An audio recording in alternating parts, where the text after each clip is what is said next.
L'apport de la Fondation Matmut Paul Bento a été crucial pour mener à bien cette étude.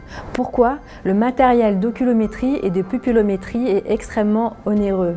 Ainsi, ça nous a permis d'équiper le service de neuroréanimation avec lequel on travaille d'outils qui continuent à servir actuellement pour des projets de recherche, mais également pour des projets de soins. Actuellement, un certain nombre de patients qui pourraient communiquer via leur mouvement oculaire n'ont pas de matériel à disposition grâce au soutien financier de la Fondation Matmut Paul Bento. Maintenant, ce n'est plus le cas dans le service de neuroréanimation de la Pitié-Salpêtrière.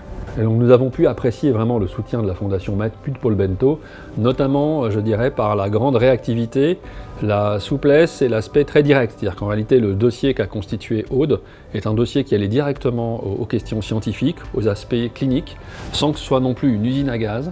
Donc ça a permis d'être très réactif. L'évaluation par la Fondation, leurs réponses et leur soutien ont également fait preuve d'une grande souplesse, ce qui nous a permis de mener à bien ces travaux et le projet d'Aude. Les prochaines étapes, c'est de faire en sorte que le traitement des données qu'on acquiert soit de plus en plus automatisé et standardisé pour le diffuser aux autres centres, pour que les techniques qu'on a développées ici puissent servir n'importe où en France.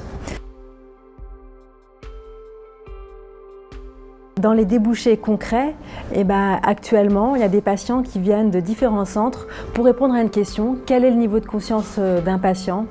Le débouché concret, c'est que grâce au mouvement oculaire et à la pupillométrie, c'est une des portes d'entrée qu'on utilise actuellement pour répondre à cette question.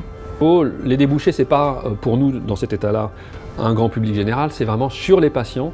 Mais il faut voir que ces patients non communicants, il y en a plusieurs milliers par an en France, et que la difficulté est d'arriver à proposer une évaluation la plus riche possible à l'ensemble des patients. Et donc d'arriver à généraliser ces outils pour qu'un patient n'ait pas besoin de venir à l'unité de réanimation de la Salpêtrière, mais que, quelle que soit l'unité dans laquelle il se trouve, on puisse utiliser ces outils au lit du malade de manière simple avec des résultats précis. Donc l'objectif, c'est effectivement de généraliser ces outils pour les rendre disponibles idéalement à toutes les structures de réanimation ou de rééducation neurologique qui prennent en charge ces patients.